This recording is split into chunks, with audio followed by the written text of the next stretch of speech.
The last door. The rain fell in heavy sheets that night, hammering against the windows of Ravenscroft Orphanage, a building that had been abandoned for nearly 3 decades. The once grand structure now stood in ruin, its roof sagging, its halls filled with mold, and its walls echoing with silence. Few dared to step inside. Locals spoke of strange cries that drifted through the broken windows at night, of pale faces glimpsed in the upper rooms, and of a door at the end of the top corridor, the one no one ever opened, the one they called the last door. Part 1, The Dare. 17-year-old Daniel Mercer had always been drawn to places others feared. Tall, thin, and restless, he carried an air of arrogance that made him seem untouchable. On that stormy evening, his friends, Mark, Claire, and Sophie, challenged him to do the unthinkable. "Spend one night inside Ravenscroft," Mark said, smirking as if certain Daniel would refuse.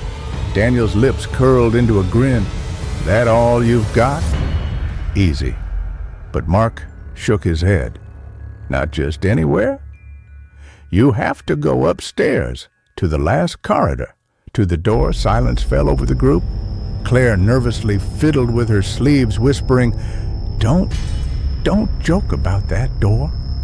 People have disappeared, Mark." "Stories?" Mark scoffed, though his voice trembled. Daniel laughed. "Fine. I'll do it. I'll go to the last door and prove it's nothing but rotting wood and rusty hinges." The bet was made. That night, while the storm raged, Daniel slipped inside the orphanage with nothing but a flashlight and his phone to record his adventure. Part 2. Into the orphanage. The air was thick with mildew and rot.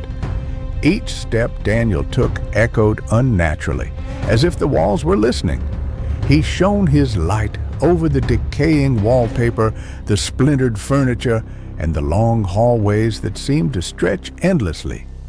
Faded paintings of stern-faced benefactors still hung crooked on the walls, their eyes following him with silent disapproval. As he explored, he found remnants of childhood. A single shoe left in a corner, a broken doll missing its head, and chalk drawings smeared across the cracked tiles of the floor. The laughter of children seemed almost audible beneath the hiss of the storm. Daniel muttered, "Creepy, but nothing special," though he tightened his grip on the flashlight. He reached the grand staircase, its wooden steps groaning beneath his weight. Upstairs, the corridors branched into darkness. His breath fogged the air as though the building itself were colder than the storm outside. At the far end of the top corridor, he saw it, a single black door. Unlike the others, rotting, cracked, and splintered, this one looked strangely intact.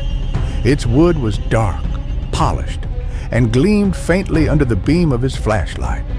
A tarnished brass handle jutted out, waiting. The last door. Part 3. The Whispers.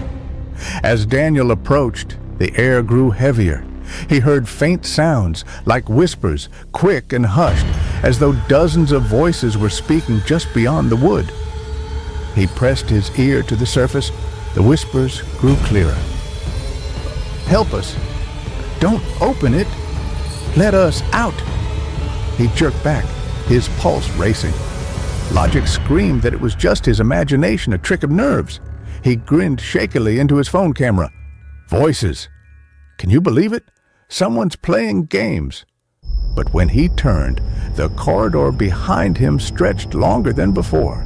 The staircase was gone. Only endless darkness remained. The whispers grew louder. Part 4. The keyhole. Daniel crouched, shining his light at the base of the last door. To his surprise, there was a keyhole, old-fashioned and ornate. He peered through it, At first, he saw only blackness, then a faint glow. A room stretched beyond, dimly lit by what looked like candlelight. And in the center stood children, at least a dozen of them, facing the door. Their faces were pale, their eyes hollow. One child stepped closer to the keyhole, their lips trembling. "Please." The voice was faint, but real. "Open the door." Daniel staggered back, nearly dropping the flashlight. He whispered, "What the hell?" The handle rattled. From the other side, soft hands scraped against the wood. The whispers turned into pleading cries. "Open it!" "Let us out. We're so cold." He backed away, but when he turned to run, the corridor walls pulsed, closing in, forcing him back toward the last door. Teochad, Part 5, The Orphanage's Secret. Daniel's flashlight flickered. In its weak glow, he saw words scrawled across the walls in faded chalk. At first, they looked like childish drawings, but as his light steadied, the messages became clear.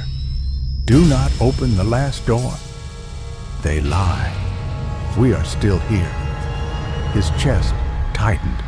He suddenly remembered the stories. The orphanage had burned in 1974. Nearly all the children had perished, but rumors whispered of one survivor, a boy who claimed that the children weren't dead, only trapped behind the last door. Part 6. The Choice. The brass handle trembled violently now, as if dozens of hands were turning it from the other side. The cries grew desperate, almost deafening. Daniel's phone buzzed with a new message, though he hadn't had a signal since entering. The notification made his blood run cold. The message was from an unknown number. It read, "Do not open it." His hand shook on the handle. His curiosity warred with his terror. If he opened it, maybe he would free the children or unleash something far worse. The whispers softened, growing calm, sweet. "We only want to go home, Daniel. Please be our friend. Open the door." He clenched his teeth, his heart hammering. And then, against every instinct, he turned the handle. Part 7. The last door opens. The door creaked open slowly, groaning like a beast awakened. A freezing gust swept over him, extinguishing his flashlight.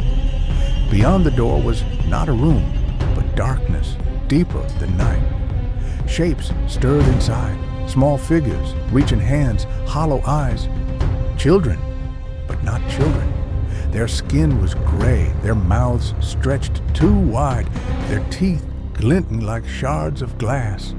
They whispered in unison, 1,000 voices echoing inside his skull. "Thank you, Daniel."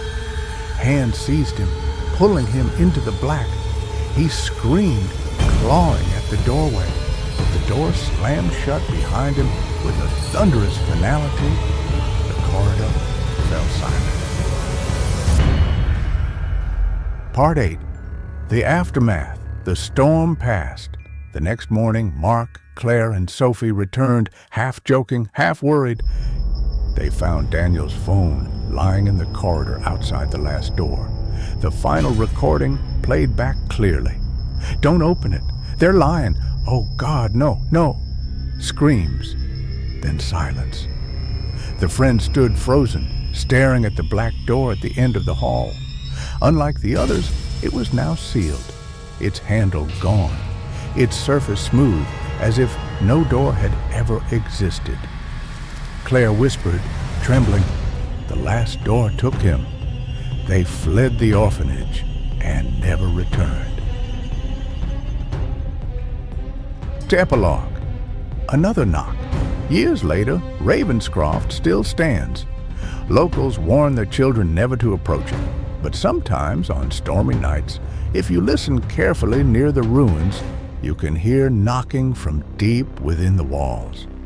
And if you put your ear close enough, you'll hear the voice of Daniel Mercer whispering from the other side, "Please, open the door."